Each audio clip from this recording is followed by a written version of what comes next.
नई प्राइस जो है वो क्या है, क्योंकि लोग जो यहाँ जितने लोग हैं वो सब एक अलग अलग बातें कर रहे हैं। अच्छा, बातें सब कर रहे हैं लेकिन फैक्ट्स और फिगर्स कोई नहीं दिखा रहा।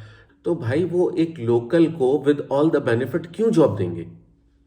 कि यहाँ इस वक्त लोकल प्रॉब्लम हो रहे हैं, ये लोकल मसले हो रहे हैं यहाँ, कि यहाँ लोगों के पास जो लोकल लोग हैं वो बड़े परेशान हैं।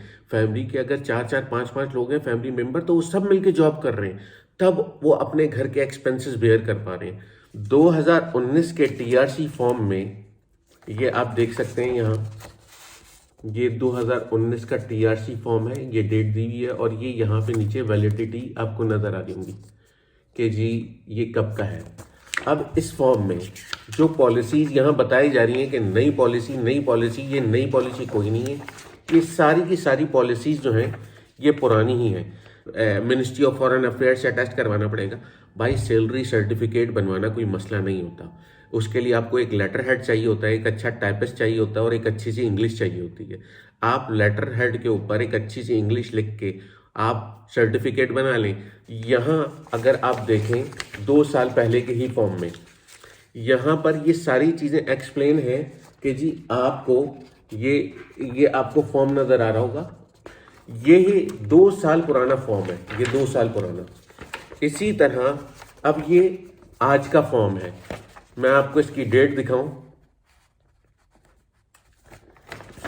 ये आप अपॉइंटमेंट डेट देखें, 10th of Feb है 2022, 10th of Feb। ये यहां पर लिखा हुआ है administrator can ask for further detail about, जो आपने सैलरी वगैरह एक्सप्लेन की है, अगर वो आपसे बैंक स्टेटमेंट भी मांग सकता है, आपसे पूछ सकता है, आपसे फर्दर इंटरव्यू ले सकता है, क्योंकि यहां ये हो रहा है। अब वो रोकना चाहते हैं ऐसे तमाम तर लोगों को जो यहां इलीगल जॉब कर रहे हैं, लेबर लॉ के अगेंस्ट जाके, और यहाँ जॉब करके वो उन लोगों का हक भी खा रहे हैं जो यहाँ लोकल हैं। अस्सलाम वालेकुम, welcome back to hang out. I am your host Shiraz. आज सुबह जब मैं सो के उठा और अपना फेसबुक का इनबॉक्स देखा तो वो भरा हुआ था मैसेजेस से, और इसमें बेइंतहा मैसेजेस थे कि क्या नई पॉलिसी आ गई है, क्या टीआरसी की नई पॉलिसी, टीआरसी की नई पॉलिसी, टीआरसी की नई पॉलिसी। और लोग इतने क्वेश्चंस कर रहे थे कि ये टीआरसी की नई पॉलिसी, लोगों ने वीडियोस देखी हैं, तो हमने भी कुछ वीडियोस देखी। मल्टीपल वीडियो के अंदर almost same content, nothing change, और कहीं किसी भी वीडियो के अंदर कोई सोर्स नहीं दी। मैंने सर्च किया नेट के ऊपर, बहुत टाइम स्पेंड किया, लेकिन एक सोर्स नहीं मिल सकी किसी भी किस्म की कोई नई पॉलिसी की, कि जी कौन सी 10th Feb को कौन सी नई पॉलिसी इंप्लीमेंट हुई है, कौन अब उसमें क्या बताया जा रहा है। और वीडियोस में लोग वीलॉग के अंदर अपने ये एक्सपोज कर रहे हैं और ये एक्सप्लेन कर रहे हैं कि भाई नई पॉलिसी आ गई है, अब टीआरसी नहीं बनेगा, टीआरसी बहुत महंगा हो गया है, 8,000 10,000 लीरा का टीआरसी बनेगा, टीआरसी जो है वो अब बहुत ही मुश्किल हो गया है, टीआरसी में बड़े मसले हो गए हैं, टीआरसी बहुत एक्सपेंसिव हो गया है, अब टीआरसी को बनाना नामुमकिन हो गया है। मतलब एक अजीब, और तकरीबन तमाम तर वीडियो के अंदर सेम कंटेंट, सेम किस्से कहानियां, नथिंग चेंज। और ना कोई फैक्ट्स एक्सप्लेन किए हैं, ना कोई फिगर डिफाइन किए हैं, किसी किस्म की कोई चीज उन वीडियो के अंदर नहीं है, ना ही कोई न्यूज का कहीं सोर्स। बेइंतहा ढूंढने के बावजूद मुझे कहीं कोई सोर्स नहीं मिला। जहां तक पॉलिसीज की बात है, तो पॉलिसीज मैं पूरा गो थ्रू किया, ईच एंड एवरीथिंग, सारी चीजें मैंने रिव्यू की। और प्रीवियसली भी मुझसे बहुत सारे दोस्त अहबाब जो हैं वो ये क्वेश्चन करते हैं नई प्राइस जो है वो क्या है, क्योंकि लोग जो यहाँ जितने लोग हैं वो सब एक अलग अलग बातें कर रहे हैं। अच्छा, बातें सब कर रहे हैं लेकिन फैक्ट्स और फिगर्स कोई नहीं दिखा रहा, ना ही कोई ओरिजिनल, कोई ऑथेंटिक इंफॉर्मेशन प्रोवाइड कर रहा है, सब के सब किस्से कहानियां कर रहे हैं। भाई जो पॉलिसीज आज हैं वो पॉलिसीज आज कोई नई नहीं है। ये सारी पॉलिसीज आज से 2 साल पहले भी थी, आज से 4 साल पहले भी थी, इनमें कोई चीज़ें चेंज नहीं थी। मैं अपनी पिछली वीडियोस के अंदर भी ये बात बता चुका हूँ कि टीआरसी जो था वो 2019 के अंदर ये बात अनाउंस हुई थी कि अब टीआरसी जो है वो रिन्यूअल नहीं होगा, लेकिन टीआरसी कॉन्स्टेंटली रिन्यू हो रहे हैं due to corona pandemic lockdown. ये सारी सिचुएशन ऐसी थी जिनकी वजह से कॉन्स्टेंटली टीआरसी रिन्यू होते चले गए, और अभी भी टिल टुडे अभी तक लोगों के टीआरसी रिन्यू हो रहे हैं। इसमें कोई नई चीज़ अभी नहीं आई है। हाँ, जो पुरानी चीज़ें थीं वक्त के साथ साथ ग्रेजुअली सिचुएशन अब वो नहीं है। उस वक्त आज से 2 साल पहले 2.5 साल पहले अगर आप टर्की की इकोनॉमी को रिव्यू करें तो उस वक्त टर्की की इकोनॉमी मीन टू से टर्किश लीरा बहुत स्ट्रांग था। टर्किश लीरा 5.66 ये रेट थे आज से 2 साल पहले, लेकिन आज उसका डबल से ज़्यादा है। इस वक्त currently at the on the date जो टर्किश लीरा के रेट चल रहे हैं वो इट इज़ लाइक 13.5, तो डबल से ज़्यादा हो गया है। अब ऐसी सिचुएशन के अंदर जब गवर्नमेंट के ऊपर खुद इतना ज़्यादा प्रेशर हो तो डेफिनेटली उनको अपनी पॉलिसीज़ को इम्प्लीमेंट करना पड़ेगा। अपने जो रूल्स और पॉलिसीज़ इन्होंने बनाई थी उनको स्ट्रिक्ट करना पड़ेगा।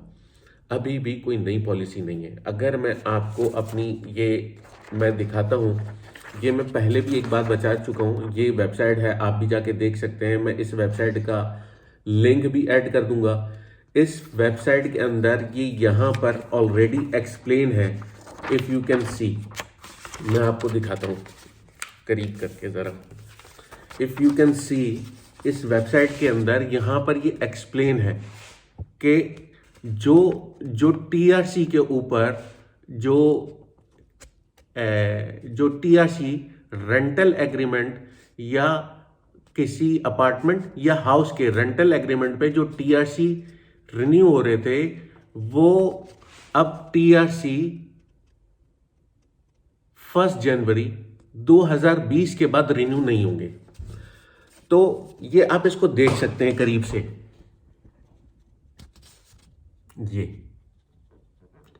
ये इसमें लिखा हुआ है। मैं इस पेज का मैं लिंक भी आपको दे दूंगा, वीडियो में ऐड कर दूंगा नीचे डिस्क्रिप्शन में, आप इसको देखिएगा। ये 2020 से पहले ये इन्होंने इंफॉर्मेशन दे दी थी कि भाई अब टीआरसी जो है विदाउट एनी रीजन वो रिन्यू नहीं होंगे, लेकिन somehow constantly due to pandemic due to corona वो टीआरसी कॉन्स्टेंटली रिन्यू होते चले गए। फिर बहरहाल टर्की की इकोनॉमी जो है वो टर्किश लीरा जो है वो क्राइसिस का शिकार हुआ, कॉन्स्टेंटली गिरता रहा और पिछले 2 साल के अंदर डबल से ज़्यादा वो पहुंच गया। इवन के टर्किश लीरा 18.3 18.4 पे भी पहुंच गया था। वहाँ 18 पॉइंट समथिंग से वापस टर्किश लीरा आया है 13.5 के ऊपर। और ये 13.5 के ऊपर जो करंट सिचुएशन है, यहाँ बहुत सारे लोग हैं लोकल जो बेचारे बहुत ही लो वेजेस के ऊपर जॉब कर रहे हैं, बहुत ही कम सैलरीज के ऊपर जॉब कर रहे हैं। अब अगर कोई बाहर से फॉरेनर आता है और वो यहाँ इलीगल रह के जो लेबर लॉ की बाउंड्री डिफाइन है उससे कम पे अगर जॉब कर रहा है तो भाई वो एक लोकल को विद ऑल द बेनिफिट क्यों जॉब देंगे? कि यहाँ इस वक्त लोकल प्रॉब्लम हो रहे हैं, ये लोकल मसले हो रहे हैं यहाँ कि यहाँ लोगों के पास जो लोकल लोग हैं वो बड़े परेशान हैं। फैमिली के अगर 4-4 5-5 लोग हैं फैमिली मेंबर, तो वो सब मिलके जॉब कर रहे हैं, तब वो अपने घर के एक्सपेंसेस बेयर कर पा रहे हैं। चीज़ें एक्सपेंसिव हो गई हैं यहाँ। इसी तरह ग्रेजुअली सारी चीज़ें एक्सपेंसिव होती जा रही हैं। गवर्नमेंट पे बहुत ज़्यादा प्रेशर आ रहा है कि वो अपनी पॉलिसीज़ जो उन्होंने डिज़ाइन की थी वो पॉलिसीज़ अब इम्प्लीमेंट कर दिया जाए हार्डली, ताकि किसी किस्म का अब उनको प्रॉब्लम ना आए। तो इस बात को समझने की थोड़ी ज़रूरत है कि जो टीआरसी थी टूरिस्टिक टीआरसी, इसका मकसद क्या था? टूरिस्टिक टीआरसी का मकसद ये था कि आप टूरिस्ट हैं, टूरिस्ट वीज़े पे यहाँ आए, आप यहाँ घूमना फिरना चाहते हैं, एक्सप्लोर करना चाहते हैं, या कोई आपकी फर्दर प्लानिंग है, उस प्लानिंग को आप एग्जीक्यूट करना चाहते हैं। जिसके अंदर या तो आप यहाँ प्रॉपर्टी खरीदना चाहते हैं या कोई बिजनेस सेटअप करना चाहते हैं, या अगर मीनवाइल आपको कोई अच्छी जॉब मिल जाती है जो आपको वर्क परमिट ऑफर करती है, तो आप यहाँ पर जॉब भी कर सकते हैं। लेकिन अगर आपके पास वर्क परमिट नहीं है तो आप यहाँ जॉब नहीं कर सकते। अब मसला ये होता है यहाँ लोगों के साथ कि लोग आते हैं टीआरसी पे और टीआरसी पे जॉब करना शुरू कर देते हैं। तो इन सारी चीज़ों को रोकने के लिए गवर्नमेंट अपनी पॉलिसीज़ स्ट्रिक्ट करती जा रही है। जो कही जा रही हैं कि नई पॉलिसीज़ हैं, लेकिन वो नई पॉलिसीज़ नहीं है, वो सारी पुरानी ही चीज़ें।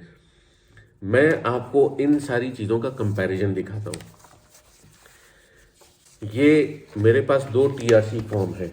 अगर आप इन टीआरसी फॉर्म को देखें, ये एक टीआरसी फॉर्म है, ये है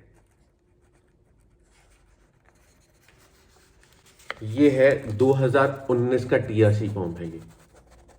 ये आपको नजर आ रहा होगा, 2019 का टीआरसी फॉर्म। 2019 के टीआरसी फॉर्म में ये आप देख सकते हैं, यहाँ ये 2019 का टीआरसी फॉर्म है, ये डेट दी हुई है और ये यहाँ पे नीचे वैलिडिटी आपको नजर आ रही होंगी कि जी ये कब का है। अब इस फॉर्म में जो पॉलिसीज यहाँ बताई जा रही हैं कि नई पॉलिसी, ये नई पॉलिसी कोई नहीं है। ये सारी की सारी पॉलिसीज जो हैं ये पुरानी ही हैं। नई पॉलिसीज के नाम पे ये बात कही जा रही है कि लोगों को अपनी इनकम सोर्स जो है वो एक्सप्लेन करनी पड़ेगी नई पॉलिसी में। ये नई पॉलिसी नहीं है भाई, ये पुरानी ही पॉलिसी है। और ये आज से 2 साल पहले भी, 3 साल पहले भी ये फॉर्म में ये पीछे, असल में मसला एक हमारे साथ ये होता है कि हम फॉर्म पढ़ते भी नहीं है। हमें फॉर्म पढ़ना चाहिए। फॉर्म पहले होता था ये 8 पेजेस का, 8 पेजेस का, अब होता है सिर्फ 3 पेजेस का। लेकिन हम वो 3 पेजेस का फॉर्म भी नहीं पढ़ते। मसला हमारे साथ ये 8 पेजेस का फॉर्म है। इस 8 पेजेस के फॉर्म में अगर आप 7वें पेज पे आते हैं, ये 2 साल पहले की स्टोरी, तो इसमें भी ये बात लिखी हुई है, ये मैंने लाइन कर रखा है, इसमें भी ये बात लिखी हुई है कि आपको ये एक्सप्लेन करना है कि आपके पास इनकम सोर्स क्या है, कॉन्स्टेंटली इनकम सोर्स आपको ये एक्सप्लेन करना होगा। इनकम सोर्स एक्सप्लेन करने के लिए कहा जा रहा है कि जनाब आपको नोटराइज करवाना पड़ेगा, आपको स्टैम्प करवाना पड़ेगा, आपको कोई मिनिस्ट्री ऑफ फॉरेन अफेयर्स से अटेस्ट करवाना पड़ेगा। भाई सैलरी सर्टिफिकेट बनवाना कोई मसला नहीं होता। उसके लिए आपको एक लेटर हेड चाहिए होता है, एक अच्छा टाइपिस्ट चाहिए होता है और एक अच्छी सी इंग्लिश चाहिए होती है। आप लेटर हेड के ऊपर एक अच्छी सी इंग्लिश लिख के आप सर्टिफिकेट बना लें, 2-3 स्टैंप लगा लें उसके ऊपर, और स्टैंप लगाने के बाद मिनिस्ट्री ऑफ फॉरेन अफेयर के पास ले जाएं, कुछ पैसे इधर उधर खिला के अटेस्ट भी हो जाएगा, वो वैसे भी अटेस्ट हो जाएगा। लेकिन आपका जो आपने सैलरी सर्टिफिकेट बनाया है, वो सैलरी सर्टिफिकेट वैलिडेट कैसे होगा? वो होगा आपकी बैंक स्टेटमेंट से, कि जो आप सैलरी स्लिप के ऊपर स्टेटमेंट लिख रहे हैं कि जी आपकी महीने की 2 लाख तनख्वाह है, 1.5 लाख तनख्वाह है, जो आप घूमने आए हैं यहाँ और आपको टूरिस्ट वीज़ा चाहिए कि आप यहाँ घूमें, टूरिस्ट एक टीआरसी चाहिए कि आप यहाँ घूमें और चीज़ें एक्सप्लोर करें, तो क्या महीने का 2 लाख आपके अकाउंट में ड्रॉप हो रहा है, आपके अकाउंट में फॉल हो रहा है? क्या आपकी कॉन्स्टेंटली वो ट्रांजैक्शन आ रही हैं? सैलरी सर्टिफिकेट बनाना मसला नहीं है, मसला है वो कॉन्स्टेंटली शो करना कि जी आपका फ्लो है या नहीं। ये मैंने आपको फॉर्म दिखाया, 2 साल पुराना फॉर्म है ये। इस 2 साल पुराने फॉर्म में भी ये बात लिखी हुई है कि आपको डिक्लेयर करना है कि आपकी मंथली की रेवेन्यू है या आपका मंथली का जो सैलरी सर्टिफिकेट है, आपके पास कॉन्स्टेंटली रेवेन्यू आ रहा है या नहीं आ रहा। वो चीज़ 2 साल पहले भी मेंशन कर रखी है। इसी तरह उसके अलावा यहाँ अगर आप देखें 2 साल पहले के ही फॉर्म में, यहाँ पर ये सारी चीज़ें एक्सप्लेन है कि जी आपको ये आपको फॉर्म नज़र आ रहा होगा, इसमें यहाँ नीचे एक्सप्लेन है कि आपको सर्टिफिकेट नोटर से जो है अपना रेंटल एग्रीमेंट अटैच करवाना है, या फिर आपको किसी होटल में आप रह रहे हैं तो उस होटल की आपको रिजर्वेशन जो है वो शो करवानी होगी होटल की, या फिर आप अगर किसी हॉस्टल में रह रहे हैं तो हॉस्टल की आपको सारी डॉक्यूमेंटेशन शो करनी पड़ेगी, या फिर अगर आप किसी थर्ड पर्सन के पास रह रहे हैं तो पावर ऑफ अटॉर्नी, अगर आप किसी के घर में गेस्ट आए हैं और आप उसके घर में एज अ गेस्ट रह रहे हैं तो आपको वो एक अंडरटेकिंग का एक नोटिस से लेटर बना के देगा, जिसके थ्रू आप कि जी ये मेरा अपार्टमेंट है या ये मेरा घर है और ये मेरे घर में रहेगा। वो एक रेंटल एग्रीमेंट का सब्स्टिट्यूट है वो। इसी तरह इसमें अगर कोई भी मेल या फीमेल स्पाउस मैरिड है, तो वो स्पेशली फीमेल, अगर फीमेल मैरिड है और वो किसी के घर में रह रही हैं, एक रेंटल एग्रीमेंट या फीमेल किसी थर्ड पर्सन के घर में रह रही हैं, तो उनको ये एक्सप्लेन करना पड़ेगा, अपने स्पाउस से अंडरटेकिंग लेनी होगी उस बंदे को कि जी मैं ये इनकी वाइफ मेरे घर में रह रही हैं तो इनके हस्बैंड को कोई प्रॉब्लम नहीं है। ये सारी चीजें इसमें एक्सप्लेन है, ये सारी चीजें इसमें एक्सप्लेन है ये। और ये 2 साल पुराना, ये 2 साल पुराना फॉर्म है, 2 साल पुराना। मसला हमारे साथ ये है कि हम पढ़ते नहीं है। इसमें ये सारा ये यहाँ पे लिखा हुआ है, ये जहाँ पे लाइनें नजर आ रही हैं, अगर आप इसको पढ़ सकें पोस्ट करके, तो ये सारी चीजें इसमें एक्सप्लेन है। ये 2 साल पुराना फॉर्म है, ये 2 साल पुराना। इसी तरह अब ये आज का फॉर्म है, मैं आपको इसकी डेट दिखाऊं। ये आप अपॉइंटमेंट डेट देखें, 10th of Feb है 2022, 10th of Feb। ये यहां पर इधर 10th of Feb 2022, बिल्कुल 2 दिन पहले का ये फॉर्म है, अपॉइंटमेंट डेट। और इसके अंदर भी वही सारी चीजें एक्सप्लेन है कि आपको सोर्स ऑफ इनकम डिफाइन करनी है, एक्सप्लेन करनी है। ये मैंने जो लाइन मार्क की हुई है, अगर आप इस लाइन को पढ़ सकें तो यहां ये एक्सप्लेन है कि आपने, आपकी सोर्स ऑफ इनकम क्या है, कॉन्स्टेंटली आपके स्टे यहां होने तक आपके पास कंप्लीट रेवेन्यू अवेलेबल है, या आप जो जॉब करते हैं उसका सर्टिफिकेट, और ये सारी चीजें आपको सबमिट करवानी है। कि जी आपसे इंटरव्यू में वो पूछ सकता है कि आप जो डॉक्यूमेंट आप फॉर्म फिल कर रहे हैं, इस फॉर्म के फिल करने में आपने जो सैलरी लिखी है, ये यहाँ पर लिखा हुआ है, administrator can ask for further detail about, जो आपने सैलरी वगैरह एक्सप्लेन की है। अगर वो आपसे बैंक स्टेटमेंट भी मांग सकता है, आपसे पूछ सकता है, आपसे फर्दर इंटरव्यू ले सकता है, क्योंकि यहाँ ये हो रहा है। अब वो रोकना चाहते हैं ऐसे तमाम तर लोगों को जो यहाँ इलीगल जॉब कर रहे हैं, लेबर लॉ के अगेंस्ट जाके, और यहाँ जॉब करके वो उन लोगों का हक भी खा रहे हैं जो यहाँ लोकल हैं। इसके अलावा इसमें यहाँ नीचे वही बातें लिखी हुई हैं कि जी आपकी अकोमोडेशन का पूरी स्टोरी यहाँ एक्सप्लेन है। वही सारी चीज़ें कि जी आपकी अकोमोडेशन, ये मैंने यहाँ, ये मेरी फिंगर अगर आप देखें, इस फिंगर के साथ ये सारी चीज़ें यहीं पे एक्सप्लेन है कि आपने अगर कोई अपार्टमेंट लिया है रेंट के ऊपर, तो आपको रेंटल एग्रीमेंट नोटिस से अटेस्ट करवा के, आप किसी होटल में अगर स्टे कर रहे हैं तो होटल का आपकी बुकिंग और रिजर्वेशन और सारा वहाँ का लेटर हेड के ऊपर आपको चीज़ें चाहिए होंगी। अगर आप किसी हॉस्टल में स्टे कर रहे हैं तो आपको हॉस्टल का वहाँ रजिस्ट्रेशन आपकी वो आपको प्रोवाइड करनी होगी। और अगर आप किसी थर्ड पर्सन के पास उसके घर में रह रहे हैं और अंडरटेकिंग होगी कि हाँ जी ये मेरे घर में रहेंगे, अंडरटेकिंग है। और पावर ऑफ अटॉर्नी, अगर फीमेल हैं तो उनके स्पाउस से पावर ऑफ अटॉर्नी लेनी होगी। तो ये रिक्वायरमेंट कोई नई नहीं है, ये रिक्वायरमेंट सब पुरानी है।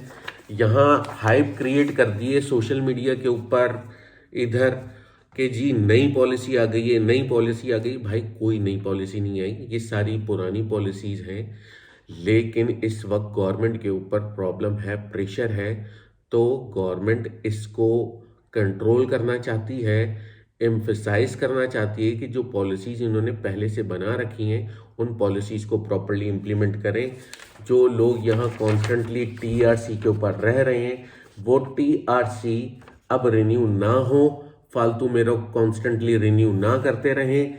ये यहाँ पर इस जगह वो सारी चीज़ें एक्सप्लेन हुई हुई हैं। ये नीचे डेट भी लिखी हुई है यहाँ पर कि भाई इस डेट के बाद, अब इस डेट के बाद अब कोई भी टीआरसी जो है वो रिन्यू नहीं होगा जो रेंटल एग्रीमेंट और उस पर हो रहा है। You need to have a consolidated reason to stay और रिन्यू। तो ये भाई है। अब ये कंप्लीटली डिपेंड करता है उस रिप्रेजेंटेटर पे जो वहाँ बैठा हुआ है, जो भी वहाँ असाइन है ड्यूटी के ऊपर, कि भाई वो आपकी फाइल को देख के थोड़ी सी लेवरेज देता है, थोड़ी सी लीनियंसी दिखाता है, ये स्ट्रिक्टली उसको करता है। It is again completely based upon the policy. जो भी पॉलिसी में डिफाइन होगा अकॉर्डिंगली वो उन्हीं सारी चीज़ों को फॉलो करेगा। Till so far nothing new in the policy. कोई पॉलिसी में नई चीज़ नहीं है, ये सारी चीज़ें पुरानी हैं। और जहाँ तक अटेस्टेशन की बात है नोटर की, तो भाई वो चल रहा है, वो इतना कोई मसला नहीं है। मैं अपनी एक दूसरी वीडियो बनाऊंगा, उस वीडियो के अंदर ये सारी चीज़ें एक्सप्लेन होंगी कि नए प्राइजेस और रेट क्या हैं टीआरसी के। तो नेक्स्ट वीडियो तक के लिए अस्सलाम वालेकुम, सी यू इन नेक्स्ट वीडियो।